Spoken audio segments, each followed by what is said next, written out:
அனைவருக்கும் வெற்றி தமிழ் பயிற்சி அகாடமியின் சார்பாக இனிய வணக்கம். இந்த ஷார்ட்ஸில் நம்ம 10th ஜியோகிராஃபியில் இருக்கக்கூடிய இந்தியாவினுடைய நில எல்லைகளையும் நீர் எல்லைகளை பற்றி பார்க்க போகிறோம். ஸோ நம்ம பார்க்கக்கூடிய பகுதி வந்து இந்த பகுதி தாங்க, மிக மிக முக்கியமான பகுதி. ஸோ இதை கொஞ்சம் நீங்கள் நல்லா பார்த்து வச்சுக்கணும். எக்ஸாம் பாயிண்ட் ஆஃப் வியூவில் ரிப்பீட்டடாக கேட்டுக்கிட்டே இருக்காங்க. இதில் என்னென்ன இம்பார்ட்டன்ஸ் இருக்குது அப்படின்னு சொல்லி பாருங்கள். இந்தியாவினுடைய நில எல்லையோட மொத்த மதிப்பு எவ்வளோ அப்படின்னா 15,200 கிலோமீட்டர். சரியாங்க, 15,20 அப்படின்னு ஞாபகம் வச்சுக்கோங்க. ஒரு 0 மட்டும் எக்ஸ்ட்ரா வச்சுக்கோங்க. ஸோ அப்போ 15,200 கிலோமீட்டர் நில எல்லை இருக்குது. ஸோ நமக்கு வந்து வடமேற்கில் வந்து இதெல்லாம் உங்களுக்கு தெரிஞ்ச விஷயங்கள் தான். வடமேற்கில் பாகிஸ்தானும் ஆப்கானிஸ்தானும் இருக்குது. வடக்க சீனா, நேபாள், பூடான் இருக்குது. அதுக்கப்புறம் கிழக்கு பக்கத்தில் தான் வங்கதேசம் இருக்குது.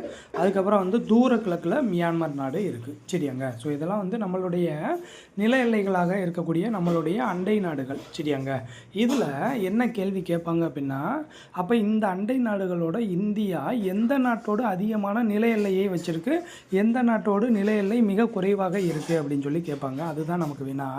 ஸோ இங்கே பாருங்கள், இந்தியா அதிகபட்சமாக வங்கதேசத்துடன் 4,156 கிலோமீட்டர் நீளம் இருக்கக்கூடிய நில எல்லையும், அப்போ அதிகமான நீளமான நில எல்லையை நம்ம யார்கிட்ட பகிர்ந்துக்கிறோம் அப்படின்னா வங்கதேசத்து கூட. எவ்வளவு? 4,156 கிலோமீட்டர். அப்போ மிக குறைவான நில எல்லையை யார்கிட்ட பகிர்ந்துக்கிறோம்? ஆப்கானிஸ்தான் கிட்ட. எவ்வளவு? 106 கிலோமீட்டர். சரிங்களா, இதுதான் நமக்கு கேள்வி. ஸோ இதை நீங்கள் நல்லா பார்த்துக்கறணும். சரியாங்க, அடுத்தது பாருங்கள், நீர் எல்லை. ஸோ இந்தியாவினுடைய நீர் எல்லை அப்படின்றது 6,100 கிலோமீட்டர்.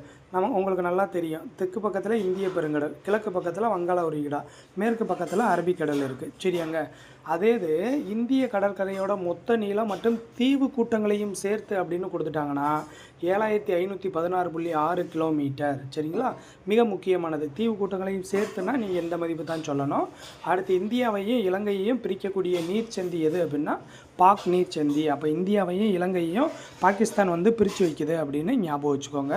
எக்ஸாம் பாயிண்ட் ஆஃப் வியூவில் ரிப்பீட்டடாக கேட்குறாங்க, கொஞ்சம் நல்லா பார்த்து வச்சுக்கோங்க.